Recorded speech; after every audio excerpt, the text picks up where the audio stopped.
Nous allons continuer à parler de la gestion des âmes. Parce que, comme nous l'avions dit la fois passée, c'est toute une série de leçons en rapport avec la pastorale.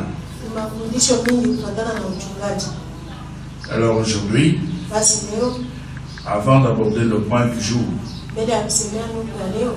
nous voulons d'abord faire un petit rappel en ce qui concerne la gestion. Gestion parce que le pasteur est considéré comme un gérant.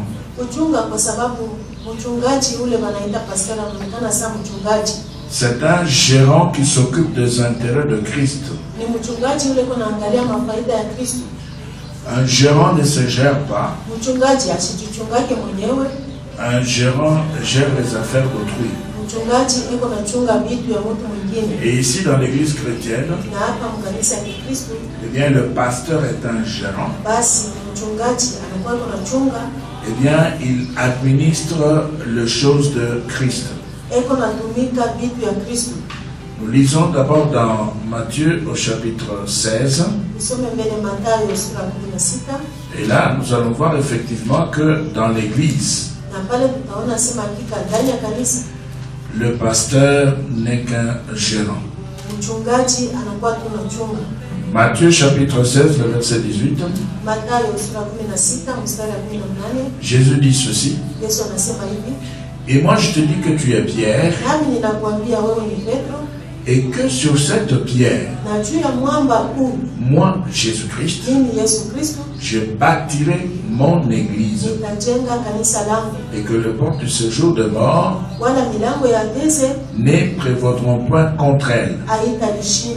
Donc c'est Jésus seul qui est le chef et la tête de l'église, et c'est lui qui bâtit son église. Maintenant le pasteur, le serviteur, se retrouve dans ce que Jésus lui-même est en train de faire. Et il est en train de gérer ou d'administrer les affaires ou les intérêts d'autrui. C'est ce qu'il fait. C'est pourquoi nous sommes en train de parler de la gestion des âmes. Et Christ, comme il est en train de bâtir son église lui-même, donc il ne peut travailler qu'avec les gens qui sont d'accord avec lui. Parce que c'est lui-même qui fait son boulot. Maintenant, on ne peut pas entrer dans l'entreprise de Christ pour faire ce qu'on veut.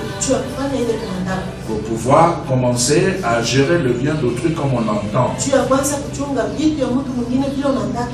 Ceci peut nous faire cette déclaration. Qu'il y a de serviteurs qui ne sont pas reconnus par Christ. Parce que tout en étant dans l'entreprise de Christ, ils sont en train de faire ce qu'ils veulent faire. Donc ce ne sont pas des églises de Christ. Alors aujourd'hui nous allons en continuant bien sûr à parler de la gestion des âmes. Nous allons parler de l'impératif. C'est-à-dire ce qu'on ne peut pas ne pas respecter. Ce qu'on doit absolument respecter. Et c'est ce que nous appelons ici impératif dans la gestion des âmes. L'impératif, c'est l'objectif final. L'objectif final dans la gestion des âmes, eh bien, c'est un impératif. C'est-à-dire que les serviteurs qui encadrent les âmes doivent connaître l'objectif final. Parce que la gestion des âmes est une gestion par objectif. C'est-à-dire que tout ce qui se fait, tout se fait en fonction de l'objectif final. On regarde l'objectif final et puis on s'organise. On regarde l'objectif final, on détermine les enseignements. On regarde l'objectif final, on décide de ce qui doit être fait en fonction de l'encadrement. Voilà pourquoi la connaissance de l'objectif final est un impératif. Un serviteur qui ne connaît pas l'objectif final, non seulement c'est un aveugle, mais il ne peut pas servir dans l'entreprise de Christ. Parce qu'il fera n'importe quoi. Nous prenons Luc chapitre 6. Et là, le maître lui-même a donné une instruction claire en rapport avec ce qu'on est en train de faire sur la terre dans son entreprise. Luc 6, nous prenons le verset 39. Il dit, il leur dit aussi cette parabole. Un aveugle peut-il conduire un aveugle? Ne tomberont-ils pas tous deux dans une fosse? Voilà la question posée dans cette parabole. Donc un serviteur, un pasteur, dans le cadre de la gestion des âmes, qui ne connaît pas l'objectif final, c'est un aveugle. Et comme les gens qui entrent dans l'église sont des aveugles, maintenant les aveugles qui viennent d'arriver vont se retrouver devant un aveugle. Le berger est aveugle parce qu'il ne connaît pas l'objectif final. Il ne connaît pas le chemin. Il ne sait même pas qu'est-ce qu'il va faire avec les gens qui se sont rassemblés dans l'église. Alors il va commencer à faire n'importe quoi parce que c'est un aveugle qui ne connaît pas le chemin. Maintenant les autres aveugles qui sont là regroupés, ils sont dirigés par un aveugle. Et toute cette équipe ou ce groupe va se retrouver dans une fosse. Donc la fosse ici c'est la chair, c'est le monde. Parce qu'on ne connaît pas ce qu'on doit faire, où est-ce qu'on doit aller. C'est pourquoi Jésus a donné cette parabole. Un aveugle ne peut pas conduire d'autres aveugles. Ils vont tous se retrouver dans une fosse. Dans la gestion des âmes, un vrai conducteur, un vrai pasteur connaît l'objectif final. Nous prenons un autre exemple. Le cas de Moïse, qui avait reçu l'appel de Dieu et qui devait aussi avoir le gens derrière lui. Il devait encadrer ces gens et les conduire. Il devait en quelque sorte faire le pasteur. Faire le pasteur comme aujourd'hui. Dans Exode chapitre 3, c'est le verset 1 jusqu'au 10, mais on va lire le verset 7 et 8.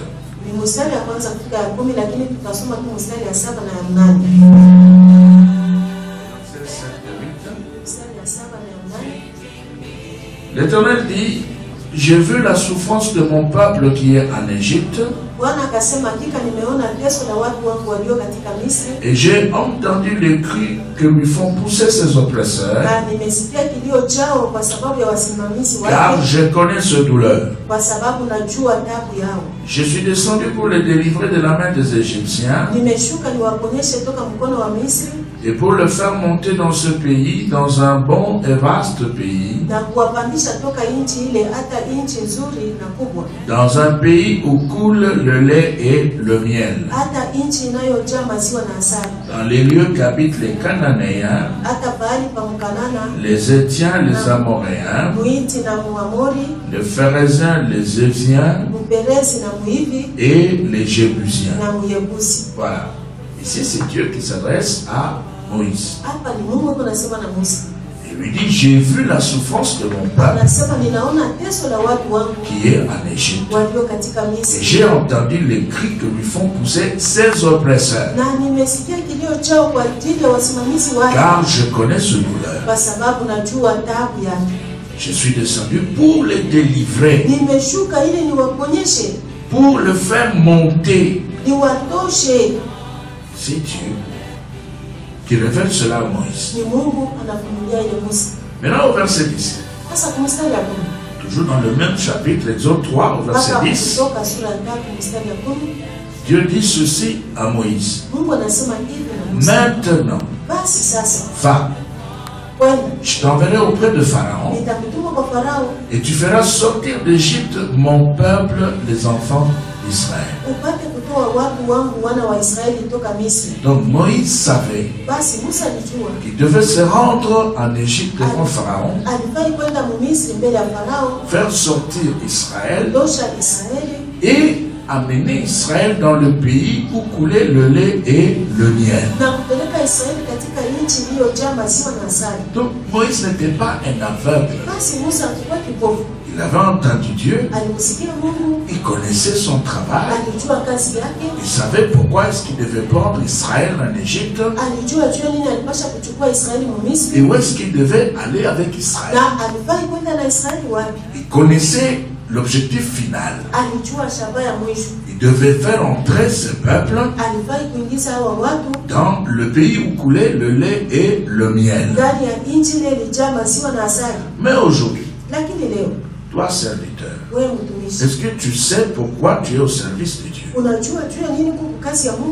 Est-ce que tu connais l'objectif final? Est-ce que tu connais ce que Dieu attend de toi? Est-ce que tu connais ce que tu dois faire avec les gens qui se sont rassemblés dans l'église? Non, tu ne sais rien. Et c'est pourquoi nous disons que tu es aveugle. Et quand tu es un aveugle, ce que tu devras faire, c'est arrêter et prier. Cesser de travailler, mais prier pour te couvrir le chemin. Prier pour que les yeux puissent s'ouvrir et qu'on puisse te couvrir le chemin et après reprendre le travail.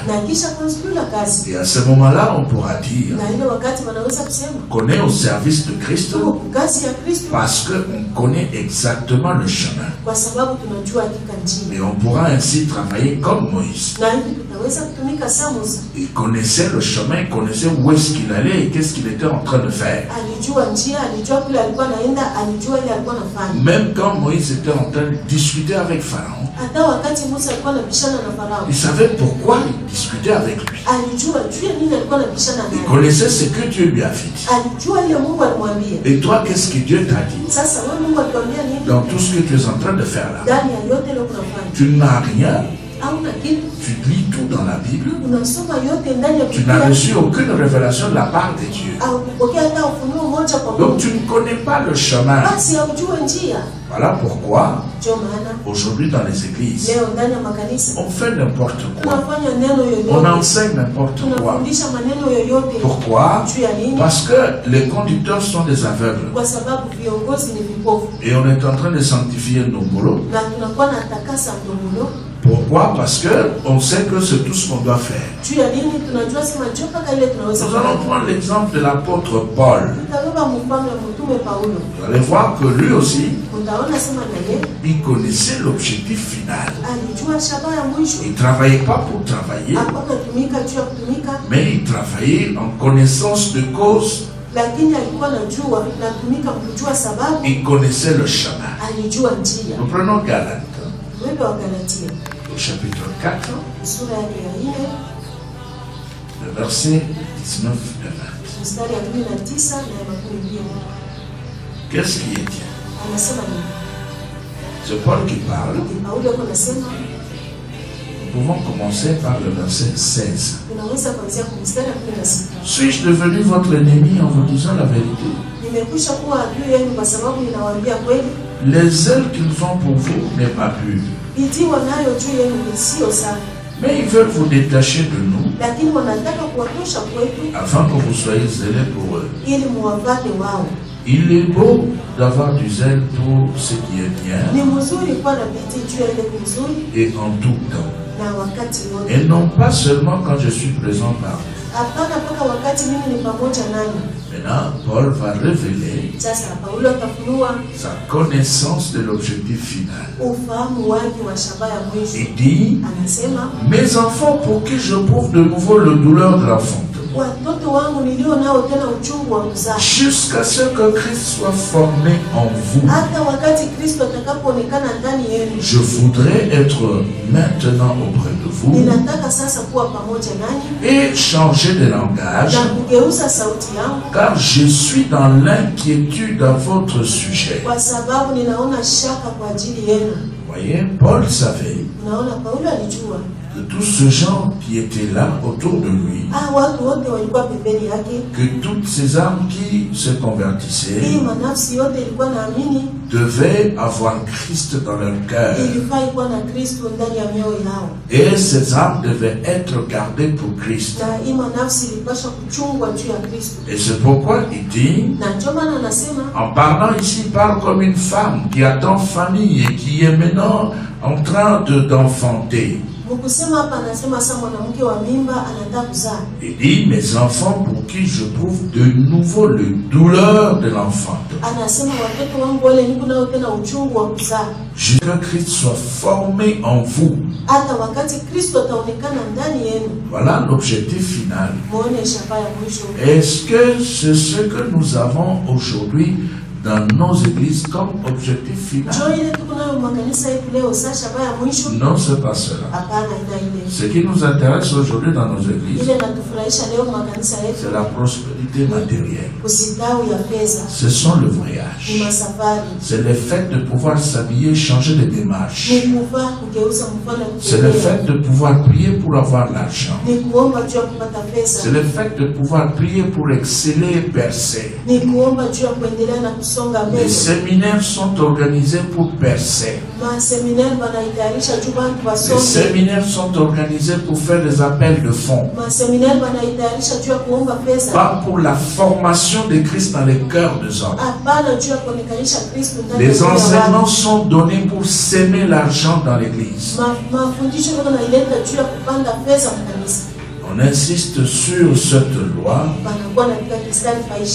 pour pouvoir rançonner le peuple de Dieu, pour pouvoir avoir de l'argent. Mais l'objectif final est négligé. C'est pourquoi Paul dit, nous allons encore lire dans 1 Corinthiens au chapitre 15. Paul parle au verset 19. Il dit ceci: si c'est dans cette vie seulement que nous espérons en Christ, nous sommes les plus malheureux de tous les hommes. Donc nous n'avons pas à utiliser Christ comme un fétiche pour avoir l'argent, pour bien s'habiller, pour bien manger, pour être logé comme il se doit, pour avoir des véhicules et voyager. Non. L'objectif final nous éloigne de tout cela. C'est Christ qui insiste parce que pour lui, l'église sur la terre, c'est son corps. Et il est en train lui-même de bâtir son corps. On ne voit pas comment Christ peut utiliser les gens qui se préoccupent des choses de la terre pour pouvoir bâtir son corps. Alors si le pasteur, dans l'encadrement, il ne connaît pas l'objectif final, eh bien il ne pourra pas être utilisé par Christ pour son corps. Nous allons encore lire toujours l'apôtre Paul dans 2 Corinthiens au chapitre 3. Toujours en rapport avec cet impératif. Ce que personne ne peut négliger. 2 Corinthiens 3, verset 4 jusqu'à 6. Paul dit, cette assurance-là, nous l'avons par Christ auprès de Dieu. Ce n'est pas à dire que nous soyons par nous-mêmes capables de concevoir quelque chose. Comme venant de nous-mêmes. Notre capacité, au contraire, vient de Dieu. Il nous a aussi rendus capables d'être ministres d'une nouvelle alliance, non de la lettre, mais de l'esprit. Car la lettre tue,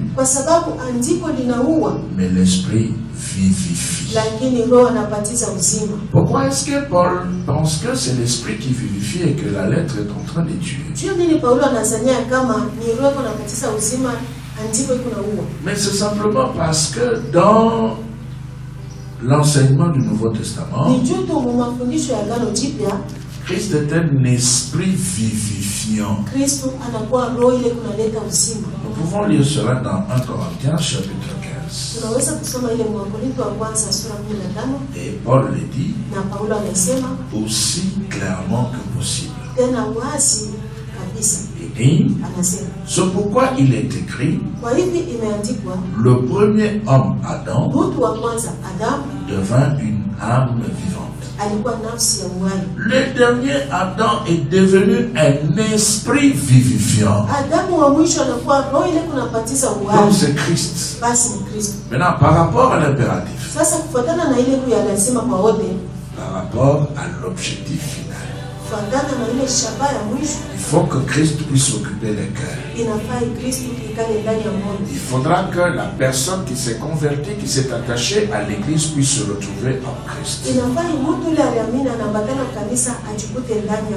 Et le pasteur et tout le docteur dans l'église doivent enseigner de manière à ce que Christ soit formé dans le cœur,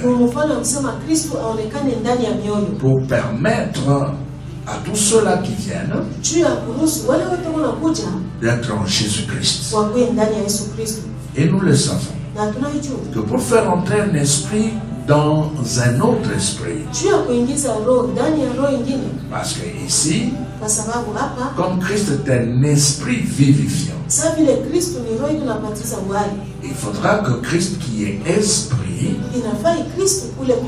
puisse se positionner clairement et correctement dans l'esprit de l'homme.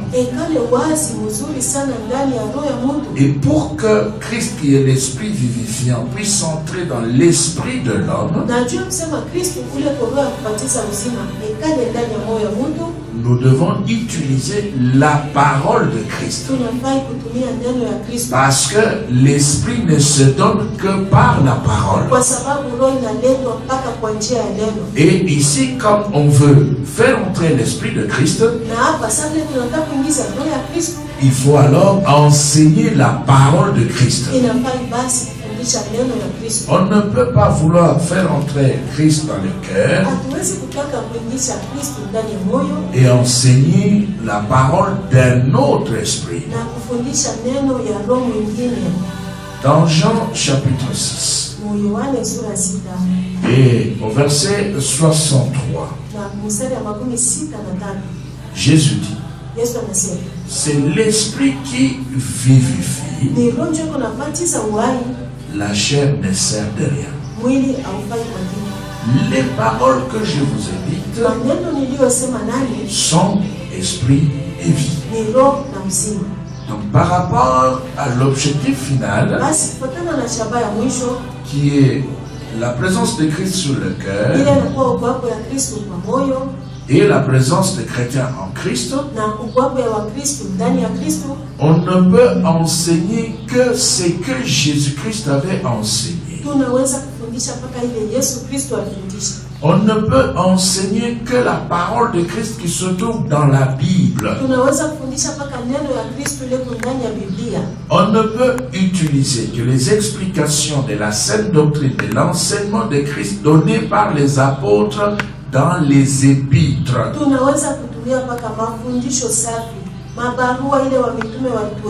Parce que les lettres des apôtres nous expliquent dans la pratique l'enseignement de Jésus-Christ. Et comme l'esprit, nous le répétons, se communique par la parole, eh bien, il faudra ici répéter l'enseignement de Jésus-Christ jusqu'à le faire pratiquer. Quand on commence à pratiquer l'enseignement de Christ, c'est que Christ a commencé à s'installer dans le cœur.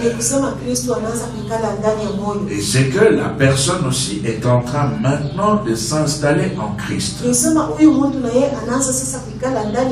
Et c'est cela la bénédiction et la plus grande bénédiction.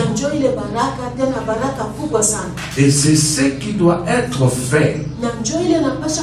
Et c'est ce qui doit nous préoccuper. Pourquoi? Parce que au finish, Jésus-Christ lui-même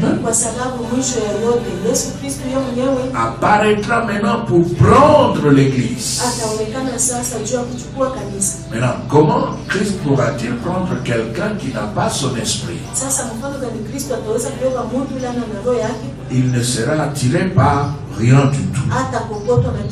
Parce que c'est l'esprit de Christ lors de l'enlèvement qui va nous attirer.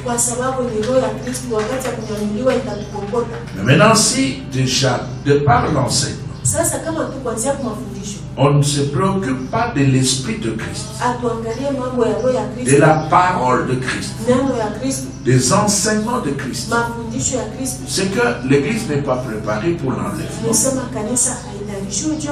Et quand Christ reviendra, personne de cette assemblée-là ne pourra le rejoindre dans les airs.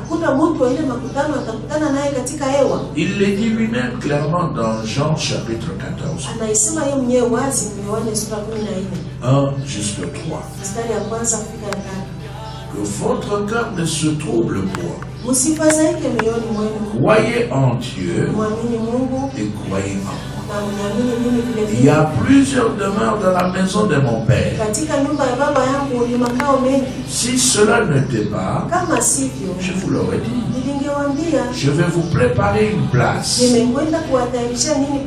Et lorsque je m'en serai allé et que je vous aurai préparé une place, je reviendrai et je vous prendrai avec moi.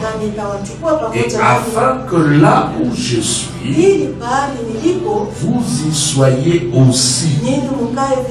Alors comment est-ce que vous pouvez rejoindre Christ sans son esprit? Ce sera très difficile. Et pour avoir l'esprit de Christ et être positionné en lui, il faut sa parole. Il faut avoir sa parole. C'est pourquoi, dans la gestion des âmes, on doit absolument enseigner la parole de Christ. Pour faire entrer l'esprit de Christ dans les cœurs des âmes. Et pour que ces âmes soient préparées. Comme ça, le jour que Christ va apparaître, que nous puissions connaître l'enlèvement. Dans 1 Thessaloniciens au chapitre 4, Paul dit, nous commençons par le verset 14. 1 Thessaloniciens 4 à partir de 14. Car si nous croyons que Jésus est mort et qu'il est ressuscité, croyons aussi que Dieu ramènera par Jésus et avec lui ceux qui sont morts. Vous voyez? Donc, l'opération se déroule et se termine par Jésus. C'est une opération qui commence par Jésus, qui continue par Jésus et qui se termine par Jésus. Nous relisons le verset 14. Car si nous croyons que Jésus est mort et qu'il est ressuscité, croyons aussi que Dieu ramènera par Jésus et avec lui ceux qui sont morts.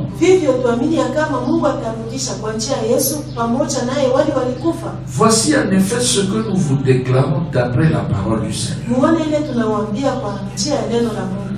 Nous le vivons. Restez pour l'avènement du Seigneur. Nous ne dévancerons pas ceux qui sont morts. Car le Seigneur lui-même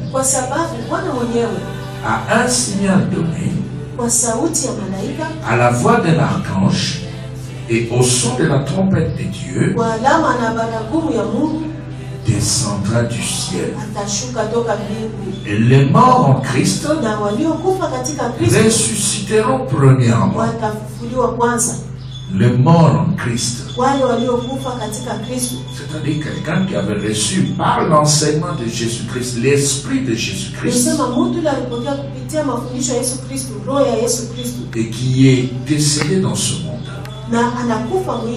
Quand le Seigneur va venir, il sortira de sa tombe. Et c'est ce que Paul dit. Au verset 17. Il dit, ensuite nous les vivons, qui seront restés. Nous serons tous ensemble enlevés avec eux sur des nuées à la rencontre du Seigneur dans les airs. Et nous serons toujours avec le Seigneur. Mais maintenant, comment est-ce que celui qui n'a pas l'esprit de Christ, qui a été mal encadré, qui avait été rattaché à la prospérité, au voyage et aux vêtements, à la nourriture et au logement, comment est-ce qu'il pourra connaître l'enlèvement et être attiré par l'esprit de Christ? Il ne bougera pas, ça ne se fera pas. Voilà pourquoi, dans l'encadrement, nous insistons pour que les âmes soient préparées en fonction de l'objectif final. C'est-à-dire, on doit sélectionner ce qu'il faut enseigner pour préparer l'église. Même si il y en a qui pensent que dans l'église aujourd'hui, il y a des appelés, des élus, des serviteurs, des amis de l'époux et l'épouse elle-même. Même si on est en train de catégoriser, parce que Il y en a qui vont chanter les cantiques de Moïse. D'autres chanteront les cantiques de l'agneau. Et l'épouse aura un cantique nouveau pour l'Éternel. On est en train de catégoriser. Mais nous disons ceci, que ce Christ seul qui est en train de bâtir son église, même si on est parmi les appelés, les élus, les serviteurs, les amis de l'époux, et même si on constitue l'épouse,